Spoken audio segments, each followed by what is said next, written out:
မင်္ဂလာပါအဲ့တော့ဒီဗီဒီယိုမှာတော့ AI နဲ့ပတ်သက်လို့တဦးချင်းလိုက်နာတဲ့စီးမြင်တွေကျင့်ဝတ်တွေကိုဆွေးနွေးသွားမယ်ပေါ့နော်ဘာလို့လဲဆိုတော့ခုနရှေ့ဗီဒီယိုမှာဆွေးနွေးသလိုပေါ့နော်အဖွဲ့အစည်းတွေပညာရှင်တွေcompany တွေက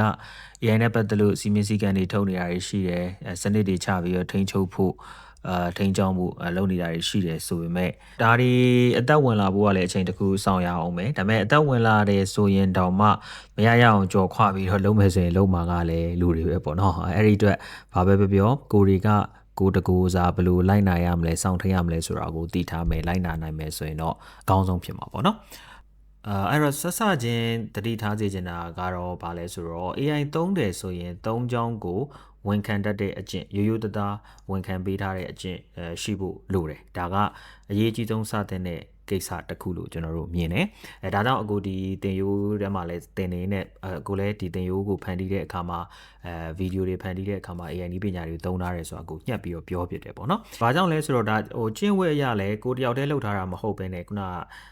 AI သုံးထားတယ်အဲ့တော့ AI သုံးထားတဲ့ပုံမှာ AI ကနေတခြားလူတွေရဲ့ဟာတွေကိုမှီညံပြီးတော့သုံးလာတာမျိုးတွေရှိနိုင်တာဖြစ်တဲ့အတွက်ကိုယ့်ဘက်ကပုံမှန်လင်းကြိုပြီးတော့ပြောထားတာဒ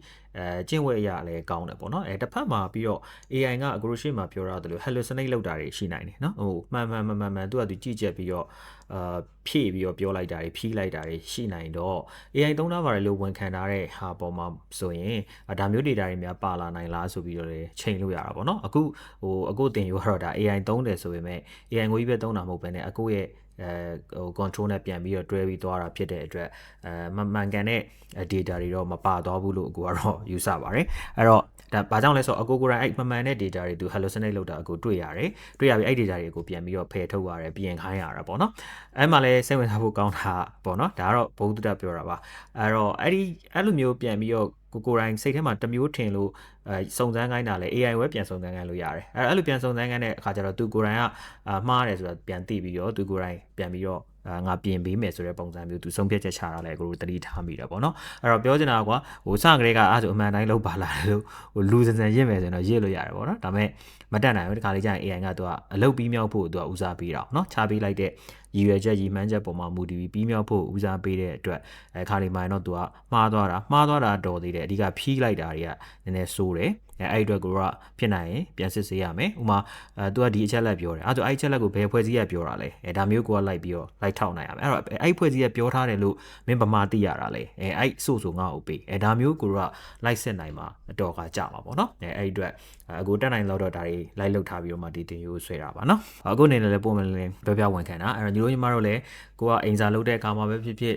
်နောက်ပိုင်းတော့စာတန်းတွေပါရေးတဲ့အခါမှာဖြစ် AI က3ပြစ်လောက်ကြာမှာပဲအဲ့တော့3ပြစ်တဲ့အခါမှာ AI 3ပါတယ်လို့ဝန်ခံဖို့ဝင်မလေးနဲ့ဘယ်လိုနေရာတွေမှာသုံးတယ်ဘယ်လိုအပိုင်းတွေမှာသုံးတယ်ဘယ်အပိုင်းတွေကိုကိုကလုပ်တယ်ဆိုတဲ့ပုံစံမျိုးနဲ့ခွဲချမ်းစိတ်ဖြာပြီးတော့ပြောတယ်ဆိုရင်တော့ဆရာမတွေ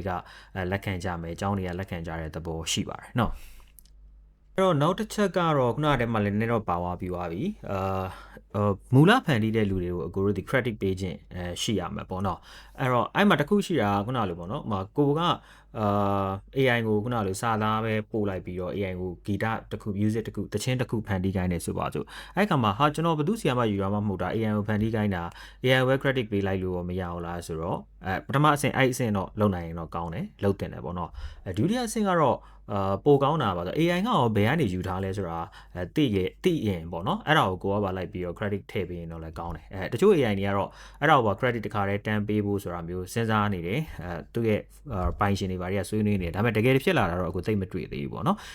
တကယ်ကတော့သူတို့အရင်လောက်အောင်ပါဘာလို့ဟိုတခါကြီးကျတော့ရှိတယ်အကိုတို့ဒီတာမန်သုံးတဲ့ user တော့ဘယ်သိနိုင်လဲเนาะဥပမာအကိုကိုယ်တိုင်ဆိုရင် AI နဲ့ပုံတွေဖန်တီးလေးရှိတယ်အဲ့ဒါအဲ့ချိန်မှာဘယ်လိုပုံတွေဒီဘယ်လိုဓာတ်ပုံဆရာရဲ့ဟန်ဘယ်လိုပုံတွေဒီဘယ်လိုပကြီးဆရာရဲ့ဟန်ဆိုတာကိုအကိုကအဲ့နယ်ပယ်မှာကြာကျင်လည်ထားတဲ့လူဆိုရင်တော့သိမှာပေါ့မဟုတ်ရင်ကိုမသိနိုင်ဘူးပေါ့နော်အဲ့ခါမှာအကိုက credit ပေးခြင်းတော့ပေးလို့မရဘူးအကိုသုံးထားတဲ့ AI tools ရဲ့နာမည်ပဲကို credit ပေးလို့ရမှာပေါ့နော်အဲ့လိုမျိုးဖြစ်နေတယ်အဲ့ဒါကလက်ရှိမှာတော့အားနေချက်ပဲတကယ်တော့ဖြစ်တဲ့နေတာတော့ဗာလဲဆိုတော့တယောက်ရဲ့ဟန်ကိုယူထားတယ်ဆိုရင်အဲ့ဒီလူရဲ့ဟန်အတိုင်း AI ကိုဖန်တီးပေးပါလို့ခိုင်းလိုက်တယ်ဆိုရင်အဲ့ဒီလူကိုပါကိုကတခါတည်း credit ပေးပေါ့နော်အဲ့လိုမဟုတ်ဘဲနဲ့ခုနကလို AI ကပဲကြီးကြပ်ပြီးဖန်တီးပေးလိုက်တယ်ဆိုရင်တော့ကိုကဘယ်သူရဲ့ဟန်လဲလို့သိချင်မှသိမယ်အဲ့တော့AI တွေကအဲ့ဒါဘယ်သူရဲ့ဟန်ပါဆိုတာတွဲပြောပေးနိုင်တဲ့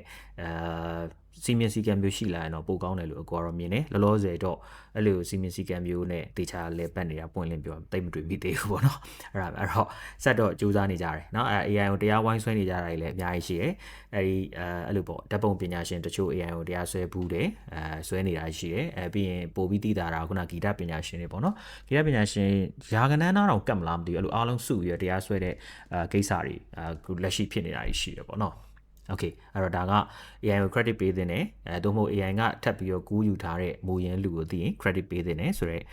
ကျင့်ဝတ်ပိုင်းဆိုင်ရာကိစ္စလေးကိုဆွေးနွေးပြတာပါနောက်တစ်ခုကတော့AI ကိုကြီးပဲမိကိုအသုံးချနေတာမျိုးမဟုတ်ပင်နဲ့ကိုယ့်ရဲ့ကိုယ်စွမ်းကိုယ်စ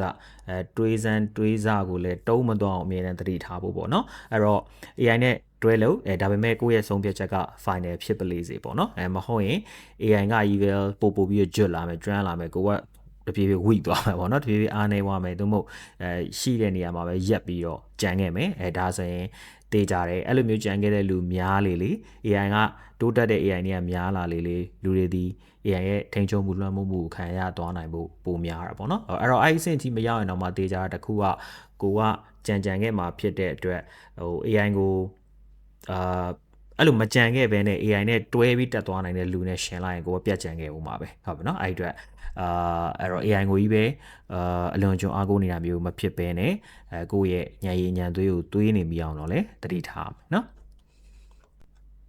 ်နောက်တစ်ခုကတော့ privacy ကိစ္စပေါ့နော်ခုနကကိုရရှိမှာပြောခဲ့သလိုပဲတခြားလူတွေရဲ့ပုံတွေအတန်းတွေဗီဒီယိုတွေကို AI နဲ့အတူလုပ်လို့အရန်လွယ်တယ်အဲ့အတွက်အဲ့လိုလွယ်တဲ့ပုံမှာကိုယ်တိုင်ကသူများပုံမှာဒုက္ခပေးဖို့အသုံးမချမိဖို့လိုရပေါ့နော်ဟိုအပျော်ဆတာနောက်တာလောက်ကတော့တိတ်ပြီးတော့ကိစ္စမရှိပါဘူးကိုရိုဂရန်တော့ခါရန်လောက်တတ်တယ်ပေါ့နော်ဥမာကိုတငယ်ချင်းတရားရဲ့ပုံကိုကနေတဲ့ပုံနဲ့တွဲလိုက်တာတို့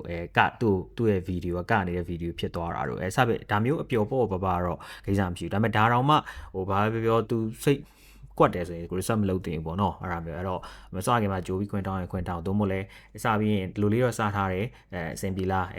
မပြေဘူးဆိုလဲပျော်ပြန်ဖြတ်ပေးမယ်ဒါမျိုးလောက်တော့ကိုတို့ရှိရမှာပေါ့နော်အဲ့တော့ပြောချင်တာကတော့သူများရဲ့ privacy ကိုကိုတို့တလေးတစားတန်ဖိုးထားတတ်ရမယ်အဲ့လိုပဲကိုယ့်ရဲ့ privacy ကိုလည်းတန်ဖိုးထားပေါ့နော် AI ကိုတို့ကအချက်လက်တွေတော့ပေးတဲ့တလောက်တော့ပေးရတယ်ဘာလို့ကိုယ့်အကြောင်းကိုသူကများများပြောပြလေ AI ကပို့အကြောင်းကိုပို့ပြီးနားလဲလေသူထုတ်ပေးတဲ့အ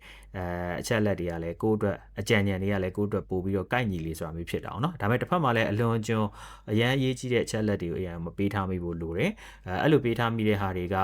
ဘယ်နေရာတွေအထိရောက်သွားမယ်ဆိုတာကကိုသုံးတဲ့ AI တစ်ခုချင်းစီရဲ့သွားနေတဲ့လဲပတ်နေတဲ့စနစ်ပေါ်မှာမူတည်ရပေါ့နော်အဲ့တော့တချို့ free ရတဲ့ software တွေ free ရတဲ့ AI တွေကိုပဲသုံးတဲ့အခါမှာဒီ data တွေကအကိုတို့တမင်ပေးလိုက်တာမဟုတ်ဘဲနဲ့ကိုအလိုလိုတခြားနေရာတွေရောရောက်သွားနိုင်လားဆိုတာကိုလည်းမြင်နေထိပ်ပြီးတော့စဉ်းစားနေရတာပေါ့နော်အဲ့ဒီအတွက်ကိုယ့်ရဲ့ privacy အတွက်လည်းတတိလေးထားစီခြင်းတယ်နော်အဲ့တော့ပြန်ချုံပြောရမယ်ဆိုရင်တော့ AI နဲ့ပတ်သက်လို့ကိုတို့တကူရေးစားလိုက်နာတဲ့နာကတစ်ဖက်ကကျင့်ဝတ်ပိုင်းပေါ့နော်ဥပမာအဖြစ်သူများရဲ့ privacy ကိုလေးစားရမယ်အဲ့လိုပဲကိုယ့်ရဲ့ privacy ကိုလည်းတန်ဖိုးထားရမယ်သတိထားရမယ်ဆိုတာမျိုးတွေအပြင်သူများကို credit ပေးတတ်ရမယ်ဆိုတာမျိုးတွေပြီးရင် AI နဲ့ဖန်တီးရတယ်ဆိုတာကိုကိုတို့ပုံမှန်လည်းဝန်ခံထားရမယ်ဆိုတဲ့ဟာမျိုးတွေဒါကကျင့်ဝတ်ပိုင်းတွေပေါ့နော်တစ်ဖက်မှာကျတော့လည်းစွမ်းရည်နဲ့ဆိုင်တဲ့အပိုင်းပေါ့နော်ဥပမာ AI ကိုပဲအလွန်ကျွံပြီးကိုရာမျိုးမဖြစ်အောင်ကိုတို့သတိထားရမယ်ပြီးရင်AI ထပ်ပို့ပြီးတော့ကိုကတန်ဖိုးတစ်ခုခုပို့ပြီးတော့ပေးနိုင်အောင်လဲကိုတို့လုပ်နိုင်ရမယ်ဒါကကိုတို့ကရှေ့မှာAI နဲ့အလုပ်ကိုင်နေအကြောင်းမှာကိုထည့်ပြီးတော့ဆွေးနွေးပေးဖို့ပါတယ်เนาะအဲ့တော့ AI ကတတ်ထုတ်ပေးလိုက်တာတတ်ပဲဆိုရင်တော့ဘာမှထူးမှာမဟုတ်ဘူးလူတိုင်းအဲ့ဒီဟာကို AI ကနေလွယ်လွယ်ထုတ်လို့ရမယ်အဲ့တော့ကိုယ့်ရဲ့တီးတန့်ထပ်ပြီးတော့ပေါင်းထည့်နိုင်တဲ့တစ်ခုတော့ရှိရမယ်အဲ့ဒါကကိုထပ်ပေါင်းထည့်ပေးလိုက်တဲ့တန်ဖိုးပေါ့နော်English မှာတော့ added value လို့ခေါ်ကြတာပေါ့အဲ့တော့အဲ့ဒါပါကိုတို့တွဲထည့်ပေးနိုင်ရမယ်လူအဖွဲ့အစည်းမှာကိုကဝင်ငွေပဲဖြစ်ဖြစ်ကြော်ကြားမှုပဲဖြစ်အောင်မြင်မှုပဲဖြစ်ဖြစ်တခုခုရကြတယ်ဆိုရင်အဓိကကိုကဘာ value ပေးနိုင်လဲဘာတန်ဖိုးတစ်ခုပေးနိုင်လဲအဓိကပဲเนาะအဲ့တော့ AI ကိုအသုံးချတဲ့အခါမှာတမယိုးကြကိစ္စလေးတွေမကဘဲနဲ့ခုနကလိုတန်ဖိုးတစ်ခုခုဖန်တီးပေးနိုင်ဖို့အသုံးချဖို့လိုရပေါ့เนาะOkay အဲ့တော့အခုလောက်ဆိုရင်တော့ဗောနော် AI သုံးတဲ့အခါမှာတဦးတယောက်ချင်းအနေနဲ့လိုက်နာတဲ့စဉ်းစားတဲ့ကိစ္စလေးလည်းတည်သွားပြီလို့ယူဆပါတယ်ဒီနည်းပညာကတောက်လျှောက်အချိန်နဲ့အမျှတိုးတက်နေတယ်နောက်9နှစ်လောက်ဆိုရင်တော့မှအခုတက်ပို့ပြီးတော့2ဆ3ဆတွေခုံကျော်ပြီးတော့လည်းထပ်ပြီးတော့တက်သွားနိုင်တယ်ဘလို့ထပ်ပြီးတော့အသုံးချလို့ရမယ့်နည်းပညာတွေထပ်ပေါ်လာမလဲဆိုတာလည်းမှန်းတော့မှန်းဆနေပေမဲ့အဲ့မှန်းဆတာတက်တောင်ကြော်လာအောင်လုပ်နိုင်တာမျိုးလည်းဖြစ်ကောင်းဖြစ်လာနိုင်တယ်ပေါ့နော်အဲ့တော့ကိုရိုသတိပေးချင်တာကတော့ဗာလဲဆိုတော့ကိုကနောက်ကျမကြံခဲ့ခြင်းဘူး ဆိုရင်မျက်ခြေမပြတ်တဲ့နီးပညာထဲမှာဒီ AI နီးပညာပါပါတယ်ကိုကအရန်ကြီးမှန်းချက်ကြီးတဲ့လူတွေကတော့ AI တွေကိုတီထွင်တာတွေဖန်တီးတာတွေ AI တွေကိုပြန်ပြီးတော့လိုအပ်တာတွေပြန်သင်တာတွေစောင့်ကြည့်ထိန်းကျောင်းတာတွေဘက်ကိုသွားတာပေါ့နော်သွားတင်တာပေါ့ဒါပေမဲ့ကိုကအဲ့လောက်ကြီးမလုပ်နိုင်ဘူးဆိုရင်တော့မှAI ကိုကောင်းကောင်းအသုံးချနိုင်တယ်ကောင်းကောင်းဆိုတဲ့အခါမှာခုနကပြောတဲ့ထိထိရောက်ဖြစ်အောင်မြန်မြန်ဆန်ဆန်လုပ်နိုင်အောင်မြန်မြန်ဆန်ဆန်လုပ်နိုင်အောင်အသုံးချတာဖြစ်တယ်လို့တစ်ဖက်မှာကျင့်ဝတ်နဲ့အညီလူတွေကိုဒုက္ခမပေးစေတဲ့ကိုယ်တိုင်လည်းဒုက္ခမရောက်စေတဲ့တခြားလူတွေကိုလည်းဒုက္ခမဖြစ်စေတဲ့အသုံးချတဲ့ဤပုံစံတွေနဲ့အသုံးချတတ်ဖို့လိုတယ်ဒါမှပဲကိုတို့AI တွေတိုးတက်လာတာနဲ့အတူကိုတို့လူအဖွဲ့အစည်းလည်းတိုးတက်လာမယ်မဟုတ်ရင်တော့ဒီ AI နည်းပညာရဲ့ပြောမယ်ဆိုရင်တော့အသွားနှစ်ဖက်ရှိတဲ့ဓာတ်လို့ပေါ့နော်ဒီနည်းပညာဖြစ်နေတဲ့အတွက်ကိုတို့ကောင်းရင်လည်းအရန်ကောင်းသွားတာတွေဖြစ်နိုင်လို့ဆိုရင်လည်းရန်ဆိုးသွားတာတွေဖြစ်နိုင်တဲ့အတွက်အများကြီးသတိထားစေချင်တယ်เนาะအဲ့တော့ညီတို့ညီမတို့ဟိုတလောကတင်ထဲမှာဆိုတွေးလိုက်လာတော့မသိဘူးနိုင်ငံတကာမှာဆိုရင် AI နဲ့စကားပြောနေရင်ကနေပဲ AI ကိုကိုတက်တင်လို့ရမယ်နီလန်းနေမေးနေရင်နဲ့အဲ့ AI ကပေးတဲ့စကားတွေ AI နဲ့ပြောတဲ့စကားတွေပေါ်မှာမူတည်ပြီးတော့အဲ့လိုကိုတက်တင်သွားတဲ့အကြောင်းသားလေးတွေအောင်ရှိဘူးရပေါ့နော်ဒါအဲ့တော့ဒါက AI ရဲ့စိုးကျိုးတွေထဲမှာဒါတွေလည်းပါတာပေါ့နော်အဲ့အတွက်ကိုကအမြဲတမ်းတော့သတိထားနေရမယ်AI နဲ့ကြီးပဲအဖို့ပြုဝါတာမျိုးလဲမဖြစ်အောင်တော့သတိထားရမယ်။ဘာလို့အကိုတို့လူငယ်တော်များများ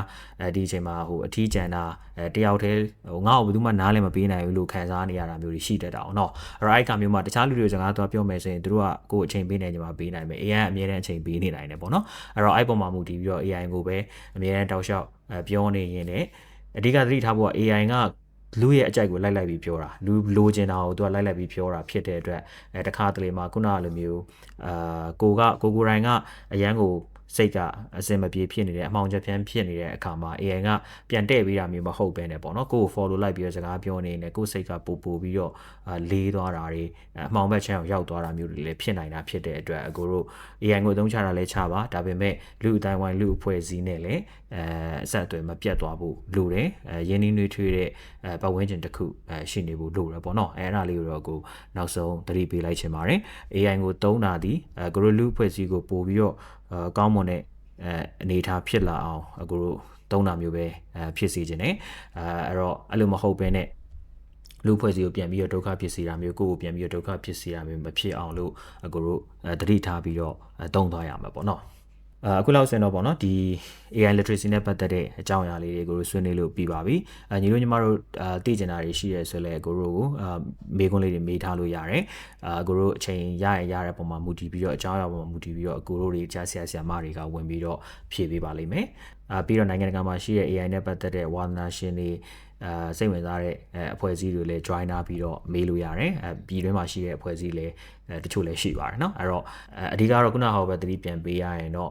လူချင်းကိုတို့ချိတ်ဆက်မှုခိုင်မာနေဖို့ကအများကြီးပို့ပြီးတော့အရေးကြီးပါတယ်เนาะအဲ့တော့ညီတို့ညီမတို့ AI ကိုအသုံးချပြီးတော့ကိုယ့်ရဲ့တကူစား